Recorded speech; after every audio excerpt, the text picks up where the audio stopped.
নমস্কাৰ plus story first on time a big breaking মুহূৰ্তত সন্দেহজনক নাগৰিকৰ নিকৃষ্টতাৰ বলি হ'ল নেকি বেলাচিত খানৰ নেতা মানৱজ্যোতি চলিহা কাৰণ সেইদিনা আঘাতৰ চিন স্পষ্টভাৱে পোৱা গৈছিলে ইয়াৰ পাছতে বেলাচিত খানৰ নেতা শৃংখল চলিহাৰ ফালৰ পৰা দাবী কৰা হৈছে পৰিকল্পিত হত্যাকাণ্ড কৰা হৈছিলে মানৱজ্যোতি চেতিয়াক আৰু এয়া হত্যাকাণ্ড নে দুৰ্ঘটনা এতিয়া সমগ্ৰ ঘটনা সন্দৰ্ভত তদন্ত বিচাৰিছে বেলাচিত খানাৰ ফালৰ পৰা বেলাচিত খানাই 24 ঘণ্টা সময় বান্ধি দিছে যে মানৱজ্যোতি চেতিয়াৰ যি পৰিকল্পিত হত্যাকাণ্ড সেই পৰিকল্পিত হত্যাকাণ্ডৰ দোষীক কিন্তু কৰায়ত্ব কৰিব লাগিব সমগ্ৰ ঘটনা সন্দৰ্ভত আৰক্ষীক শীঘ্ৰেই কঠোৰ ব্যৱস্থা গ্ৰহণ কৰাৰ দাবী জনাইছে শীঘ্ৰেই গ্ৰেপ্তাৰ হ'ব লাগিব মানৱজ্যোতি চেতিয়াৰ ঘটনাৰ সৈতে জড়িত লোক এয়া আচলতে পৰিকল্পিত হত্যাকাণ্ড নে দুৰ্ঘটনা হৈছে জনাইছে উত্তৰ ৰহস্যৰ আৱৰ্তন সকলোবিলাক সন্দেহজনক নাগৰিকৰ নৃশংসতাৰ বলি হ'ল নেকি মানৱজ্যোতি চেতিয়া বেলাচিত খানাৰ নেতা মানৱজ্যোতি চেতিয়া নৃশংসতাৰ বলি হৈ পৰিছে নেকি ডাঙৰ প্ৰশ্নই মুক্তাত বেলাচিত খানাৰ নেতা মানৱজ্যোতি চেতিয়াৰ ঘটনা প্ৰকৃততে দুৰ্ঘটনা নে পৰিকল্পিত হত্যাকাণ্ড এই মুহূৰ্তত ভাবিবলগীয়া কথা মানৱজ্যোতি চেতিয়াৰ মৃত্যুক লৈ শৃংখল চলিহা বিস্ফোৰণ মূৰত আঘাতৰ চিন যিহেতু পোৱা গৈছে মানৱজ্যোতি চেতিয়াৰ মূৰত আঘাতৰ চিন পোৱা গৈছে ইয়াক হত্যাকাণ্ড বুলি দাবী কৰিছে বেলাচিত খানাৰ প্ৰত্যেকজন সৈনিকৰ ফালৰ পৰা মানৱজ্যোতি চেতিয়াক পৰিকল্পিতভাৱে হত্যা কৰা হৈছে মূৰত আঘাতৰ চিন পোৱা গৈছে মানৱজ্যোতিৰ মূৰত আঘাতৰ চিন পোৱা গৈছে দুৰ্ঘটনাৰ দিনা আৰু শীঘ্ৰেই দোষীৰ বিৰুদ্ধে কঠোৰ ব্যৱস্থা গ্ৰহণৰ দাবী জনাইছে বেলাচিত খানাৰ ফালৰ পৰা 24 ঘণ্টা বান্ধি দিয়া হৈছে সময়সীমা 24 ঘণ্টাৰ ভিতৰত মানৱজ্যোতি চেতিয়াৰ ঘটনাৰ সৈতে জড়িত লোকক কৰায়ত্ব কৰিব লাগিব নিশাৰ ভাগত শ লোকে সেই বিদায় জনালে মানৱজ্যোতি চেতিয়াক ইতিমধ্যে বেলাচিত খানাৰ ফালৰ পৰা ৰজস্ব গুণমুগ্ধই পৰিয়ালৰ লোকে শ্ৰদ্ধাঞ্জলি জ্ঞাপন কৰিছে আৰু বেলাচিত খানাই জাতীয় প্ৰথমগৰাকী শ্বহীদ হিচাপে ঘোষণা কৰিছে মানৱজ্যোতি চেতিয়াক শ লোকে শেষ বিদায় জনাইছে নিশাৰ ভাগত মানৱজ্যোতি চেতিয়াক কান্দি কান্দি গুণমুগ্ধৰ পৰিয়ালে শ্ৰদ্ধাঞ্জলি জ্ঞাপন কৰিছে কিন্তু এই ঘটনাৰ তদন্ত হ'ব লাগিব বেলাচিত খানাৰ ফালৰ পৰা স্পষ্টভাৱে কোৱা হৈছে সন্দেহজনক নাগৰিকৰ নৃশংসতাৰ বলি হ'ল নেকি মানৱজ্যোতি চেতিয়াৰ মুহূৰ্তত ডাঙৰ প্ৰশ্ন শৃংখল চলিহাৰ ভয়ংকৰ মন্তব্য ভয়ংকৰ বিস্ফোৰণ যে মানৱজ্যোতি চলিহাক পৰিকল্পিতভাৱে হত্যা কৰা হৈছে আৰু এই ঘটনাৰ কিন্তু তদন্ত হ'ব লাগিব যেতিয়ালৈকে ঘটনাৰ তদন্ত নহয় তেতিয়ালৈকে কিন্তু বেলাচিত খানাত এগৰাকীও সৈনিক শান্ত হৈ নাথাকে বেলাচিত খানাৰ সৈনিক মানৱজ্যোতি চেতিয়াৰ মৃত্যুক লৈ ৰহস্যৰ আৱৰ্তন সোমাই পৰিছে সকলোবিলাক সন্দেহজনক নাগৰিকৰ নৃশংসতাৰ বলি হ'ল নেকি মানৱজ্যোতি এই মুহূৰ্তত ডাঙৰ প্ৰশ্ন নে ভূমিকেন্দ্ৰিক সংঘাতৰ বাবে এই ঘটনা সংঘটিত হ'ল দেওবাৰে নিশাৰ ভাগত চন্তক বিহুবোৰত তেওঁ মটৰ চাইকেল দুৰ্ঘটনাত পতিত হৈ পৰিছিলে মূৰত গুৰুতৰভাৱে আঘাতৰ চিন পোৱা গৈছে মানৱজ্যোতিৰ আৰু মঙলবাৰে অসম চিকিৎসা মহাবিদ্যালয় লৈ যোৱা হৈছিলে তাৰ পাছতে মৃত্যু হয় মানৱজ্যোতিৰ মৃত্যুক হত্যাকাণ্ড বুলি অভিহিত কৰিছে বেলাচিত খানাৰ ফালৰ পৰা বানৰ সময়ত চন্তকত SR পেট্ৰল পাম্পত আশ্ৰয় লোৱা 90 বছৰীয়া আতাউৰ ৰহমানৰ মাটি দখলৰ অভিযোগ উত্থাপিত হৈছে মৃতজনক ন্যায় দিয়াৰ বাবে মানৱজ্যোতিয়ে কাম কৰি আছিল বুলি জানিবলৈ দিছে সংগঠনটোৰ ফালৰ পৰা শৃংখল চলিহাই জনাইছে এয়া পৰিকল্পিত হত্যাকাণ্ড দেওবাৰে নিশা মৃতজনৰ ঘৰলৈ কোনোবাই ফোন কৰি মাতিছিলে মানৱজ্যোতি আৰু তাৰ পাছতে সংঘটিত হৈছিল ৰহস্যজনক দুৰ্ঘটনা শনিবাৰে নিশা অচিনাক্ত দুৰ্বৃত্ত আক্ৰমণ কৰিছিল বৃদ্ধ আতাউৰ ৰহমানক বৰ্তমানৰ শিৱসাগৰ অসামৰিক চিকিৎসালয়ত চিকিৎসাধীন হৈ আছে ঘটনা সন্দৰ্ভত আৰক্ষীয়ে গোচৰ ৰুজু কৰিছে মানৱজ্যোতিৰ মৃত্যুৰ উচিত তদন্তৰ দাবী জনাইছে বিভিন্ন দল সংগঠনৰ ফালৰ পৰা নৃশংসতাৰ বলি হৈ পৰিলে নেকি অচিনাকি লোকৰ সন্দেহজনক নাগৰিকৰ নৃশংসতাৰ বলি হ'ল নেকি মানৱজ্যোতি চেতিয়া সমগ্ৰ ঘটনা সন্দৰ্ভত তদন্ত বিচাৰিছে বেলাচিত খানাৰ নেতা শৃংখল চলিহাৰ ফালৰ পৰা বেলাচিত খানাৰ সৈনিক এগৰাকী মানৱজ্যোতি চেতিয়াৰ মৃত্যুৰ তদন্ত হ'ব লাগিব এই ৰহস্যজনক ঘটনাৰ তদন্ত হ'ব লাগিব দোষীয়ে কঠোৰ শাস্তি পাব লাগিব যেতিয়ালৈকে দোষীয়ে শাস্তি নাপায় তেতিয়ালৈকে কিন্তু বেলাচিত খানাৰ এগৰাকীও সৈনিক ক্ষান্ত নহয় নিশাৰ ভাগত শেষ শ্ৰদ্ধাঞ্জলি জ্ঞাপন কৰিছে হাজাৰ হাজাৰ লোকৰ সমাগম বাসগৃহত দেখিবলৈ পোৱা গৈছিলে আৰু অজস্ৰ গুণমুগ্ধই তেওঁক সমদল কৰি লৈ আনিছিলে আৰু শিমলুগুৰিত নিশাৰ ভাগত হাজাৰ হাজাৰ গুণমুগ্ধই শ্ৰদ্ধাঞ্জলি জ্ঞাপন কৰিছিলে বেলাচিত খানাৰ সৈনিকগৰাকীক বেলাচিত খানাৰ এগৰাকী সৈনিক মানৱজ্যোতি চেতিয়াৰ মৃত্যু ৰহস্যৰ আৱৰ্তন সোমাই পৰিছে আৰক্ষীৰ তদন্তৰ পাছত ওলাই পৰিব সকলোবিলাক ঘটনা কিন্তু দাবী কৰিছে বেলাচিত খানাৰ ফালৰ পৰা বেলাচিত খানাৰ প্ৰশাসনিক সচিব শৃংখল চলিহাৰ ফালৰ পৰা বাৰে বাৰে দাবী কৰা হৈছে যে এয়া ৰহস্যজনক ঘটনা এই ঘটনা পৰিকল্পিতভাৱে কৰিছে আৰু বীৰ লাচিত খানাৰ এইগৰাকী সৈনিকৰ মানৱজ্যোতি চেতিয়াৰ মৃত্যুৰ তদন্ত হ'ব লাগিব দুখীয়া কঠোৰ শাস্তি পাব লাগিব 24 ঘণ্টাৰ ভিতৰত দোষীক কৰায়ত্ব কৰিব লাগিব আৰক্ষীৰ ফালৰ পৰা 24 ঘণ্টা সময় কিবা বান্ধি দিয়া হৈছে বীৰ লাচিত খানাৰ নেতা শৃংখল চলিহাক সন্দেহজনক নাগৰিকৰ নিকৃষ্টতাৰ বলি হ'ল নেকি এই মুহূৰ্তত ডাঙৰ প্ৰশ্ন উত্থাপন হৈছে আমি জনাইছো দৃশ্যাংশ দেখুৱাইছো সন্দেহজনক নাগৰিকৰ নিকৃষ্টতাৰ বলি হৈ পৰিছে নেকি মুহূৰ্তত ডাঙৰ প্ৰশ্ন উত্থাপন হৈছে বীৰ লাচিত খানাৰ নেতা শৃংখল চলিহা ফালৰ পৰা স্পষ্টভাৱে দাবী জনোৱা হৈছে ব্ৰেকিং এই মুহূৰ্তত আগবঢ়াইছে আমালৈ নতুন আপডেট আহি পৰিছে দ্বিতীয়টো ব্ৰেকিং আমাৰ আমালৈ আহি পৰিছে বীৰ লাচিত খানাৰ নেতা মানৱজ্যোতি চেতিয়াৰ ঘটনাৰ দণ্ডাধীশ পৰ্যায়ৰ তদন্তৰ ঘোষণা কৰা হৈছে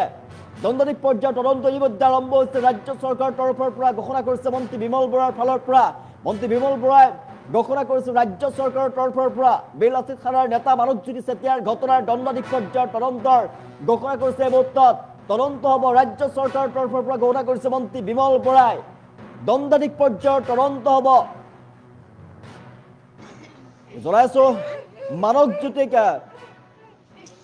চেতিয়াৰ মৃত্যুৰ প্ৰকৃত ঘটনাৰ ৰহস্য উদ্ঘাটন কৰিবলৈ ৰাজ্য চৰকাৰৰ ফালৰ পৰা ব্যৱস্থা গ্ৰহণ কৰা হৈছে দণ্ডাধীশ পৰ্যায়ৰ তদন্তৰ ঘোষণা কৰিছে মন্ত্ৰী বিমল বৰাই সামাজিক মাধ্যমৰ জৰিয়তে কথা জনাইছে সন্দেহজনক নাগৰিকৰ নৃশংসতাৰ বলি হ'ল নেকি এই মুহূৰ্তত মানৱজ্যোতি চেতিয়া ডাঙৰ প্ৰশ্ন এই মুহূৰ্তত ওলাই পৰিছে সন্দেহজনক নাগৰিকৰ নিকৃষ্টতাৰ বলি হ'ল নেকি মানৱজ্যোতি চেতিয়া বীৰ লাচিত খানাই বাৰে বাৰে দাবী কৰিছে এয়া কোনো দুৰ্ঘটনা নহয় এয়া ৰহস্যজনক ঘটনা এই ঘটনাৰ তদন্ত হ'ব লাগিব 24 ঘণ্টাৰ ভিতৰত দোষীক কৰায়ত্ব কৰিব লাগিব যদি দোষীক কৰায়ত্ব নকৰে তেনেহ'লে কিন্তু কঠোৰ ব্যৱস্থা গ্ৰহণ কঠোৰ হৈ পৰিব বীৰ লাচিত খানাৰ প্ৰত্যেকজন সৈনিক পৰিৱেশ অধিক ভয়ংকৰ হৈ উঠিব সমগ্ৰ ঘটনাৰ ৰহস্যৰ আৱৰ্তত সোমাই পৰিছে আৰক্ষীৰ তদন্তৰ পাছত ওলাই পৰিব সমগ্ৰ ঘটনা ওলাই পৰিব প্ৰকৃত ৰহস্য ওলাই পৰিব আচলতে মানৱজ্যোতিক পৰিকল্পিতভাৱে হত্যা কৰা হ'ল নেকি নে মানৱজ্যোতি দুৰ্ঘটনাত পতিত হৈ মৃত্যু হ'লে মুহূৰ্তত ডাঙৰ ৰহস্য সোমাই পৰিছে আৰক্ষীৰ তদন্ত চলাৰ পাছতে জানিব পৰা যাব যে দণ্ডাধীশ পৰ্যায়ৰ তদন্তৰ কথা ঘোষণা কৰিছে চৰকাৰৰ ফালৰ পৰা দণ্ডাধীশ পৰ্যায়ৰ তদন্ত আৰম্ভ হ'ব তাৰ পাছতেই মানৱজ্যোতি চেতিয়াৰ মৃত্যুক লৈ ওলাই পৰিব প্ৰকৃত ৰহস্য কেনেদৰে মানৱজ্যোতি চেতিয়াৰ মৃত্যু হ'ল সকলোবিলাক ওলাই পৰিব জল পটকৈ বীৰ লাচিত খানাৰ নেতা শৃংখল চলিহাৰ ফালৰ পৰা স্পষ্টভাৱে কোৱা হৈছে দোষীয়ে কঠোৰ শাস্তি পাব লাগিব ন্যায় পাব লাগিব মানৱজ্যোতি চেতিয়াই বীৰ লাচিত খানাৰ সৈনিক মানৱজ্যোতি চেতিয়াই ন্যায় পাব লাগিব সন্দেহজনক নাগৰিকৰ নৃশংসতাৰ বলি হ'ল নেকি মানৱজ্যোতি চেতিয়াই মুহূৰ্তত ডাঙৰ প্ৰশ্ন বাৰে বাৰে বীৰ লাচিত খানাৰ নেতা শৃংখল চলিহাৰ ফালৰ পৰা স্পষ্টভাৱে কোৱা হৈছে এয়া পৰিকল্পিত হত্যাকাণ্ড তেওঁক মাতি লৈ গৈছিল কোনোবাই ৰাতি ফোন কৰি মাতি লৈ গৈছিল তাৰ পাছতে মূৰত আঘাতৰ চিন স্পষ্টভাৱে পোৱা গৈছে স্পষ্টকৈ আঘাতৰ চিন পোৱা গৈছে মানৱজ্যোতি চেতিয়াৰ মূৰত আৰু এই কথাই প্ৰমাণ কৰিছে এই কথাই বাৰে বাৰে প্ৰমাণ কৰিছে যে মানৱজ্যোতি চেতিয়াক কোনোবাই হত্যা কৰিছে পৰিকল্পিত হত্যা কৰিছে সন্দেহজনক নাগৰিকৰ নৃশংসতা নিকৃষ্টতাৰ বলি হ'ল নেকি মানৱজ্যোতি চেতিয়া এই মুহূৰ্তত ডাঙৰ প্ৰশ্ন কিন্তু দণ্ডাধীশ পৰ্যায়ৰ যিহেতু তদন্ত আৰম্ভ কৰিছে আৰক্ষীৰ ফালৰ পৰা আৰম্ভ হ'ব তদন্ত চৰকাৰে ইতিমধ্যে ঘোষণা কৰিছে দণ্ডাধীশ পৰ্যায়ৰ তদন্তৰ পাছতে জল পটকৈ ওলাই পৰিব এগৰাকী জাতীয় সংগঠনৰ নেতা বীৰ লাচিত খানাৰ সৈনিক এগৰাকী মানৱজ্যোতি চেতিয়াৰ ৰহস্য ওলাই পৰিব মানৱজ্যোতি চেতিয়াৰ ঘটনাৰ ৰহস্য ওলাই পৰিব প্ৰকৃততে দুৰ্ঘটনা নে পৰিকল্পিত হত্যাকাণ্ড ডাঙৰ ওলাই পৰিব সকলোৱে বিচাৰিছে মানৱজ্যোতি চেতিয়াই ন্যায় পাওক সকলো ফালৰ পৰা বিচৰা হৈছে বীৰ লাচিত খানাৰ নেতা শৃংখল চলিহাৰ ফালৰ পৰা কোৱা হৈছে 24 ঘণ্টা সময়সীমা বান্ধি দিয়া হৈছে বীৰ লাচিত খানাই গুৰুতৰ অভিযোগ উত্থাপন কৰিছিলে তাৰ পাছতেই চৰকাৰৰ ফালৰ পৰা দণ্ডাধীশ পৰ্যায়ৰ তদন্তৰ কথা ঘোষণা কৰিছে আৰু দণ্ডাধীশ পৰ্যায়ৰ তদন্ত হোৱাৰ পাছতে ওলাই পৰিব জল পটকৈ আচলতে পৰিকল্পিত হত্যাকাণ্ডৰ বলি হ'ল নেকি মানৱজ্যোতি চেতিয়া ন্যায় দুৰ্ঘটনা প্ৰকৃত ৰহস্য কি ওলাই পৰিব জল পটকৈ সন্দেহজনক নাগৰিকৰ নিকৃষ্টতাৰ বলি হ'ল নেকি নৃশংসতাৰ বলি হ'ল নেকি মানৱজ্যোতি চেতিয়া শৃংখল চলিহাৰ ভয়ংকৰ মন্তব্য যে পৰিকল্পিতভাৱে মানৱজ্যোতি চেতিয়াক হত্যা কৰা হৈছে ইয়াৰ তদন্ত হ'ব লাগিব দোষীয়ে কঠোৰ শাস্তি পাব লাগিব দোষীক শীঘ্ৰেই গ্ৰেপ্তাৰ কৰিব লাগে আৰক্ষীৰ ফালৰ পৰা 24 ঘণ্টাৰ ভিতৰত যদি দোষীক কৰায়ত্ব নকৰে 24 ঘণ্টাৰ ভিতৰত যদি দোষীক গ্ৰেপ্তাৰ নকৰে তেনেহ'লে কিন্তু ভয়ংকৰ পৰিৱেশৰ সৃষ্টি হ'ব ভয়ংকৰ পৰিস্থিতিৰ সৃষ্টি হ'ব বীৰ লাচিত খানাৰ সৈনিকৰ ফালৰ পৰা ভয়ংকৰ পৰিস্থিতিৰ সৃষ্টি হোৱাৰ হুংকাৰ প্ৰদান কৰিছে ক্ষান্ত হৈ নাথাকে বীৰ লাচিত খানা কালি নিশাটো হাজাৰ হাজাৰ নাগৰিকে হাজাৰ হাজাৰ জনতাই অজস্ৰ দুৰমুগ্ধ শেষ শ্ৰদ্ধাঞ্জলি জ্ঞাপন কৰে মানৱজ্যোতি চেতিয়া বীৰ লাচিত খানাৰ সৈনিকগৰাকী ৰাইজৰ কাৰণেই তাৰ এনেকুৱা হ'ল আৰু সেইটো সেইদিনা ময়ো ফোন কৰিছোঁ কাৰণ 8টা বজাত ঘৰলৈ আহিবলৈ বুলি সি কৈছে নামঘৰ এটাত বস্তু দিবলৈ আছে মই লাষ্ট নামঘৰটোত বস্তু দিম আৰু যামগৈ বুলি কৈছে ঘৰলৈ তাৰপৰা মই সোনকালে যাবিগৈ দেই তাৰ লগৰজনেও কৈছে সেনেকৈ গ'ল বুলি কিন্তু সি বিহুবলৈ কোনোবা ফোন কল এটা আহিলে কিবা মিটিং আছে বুলি কৈ লগৰজনৰ আগত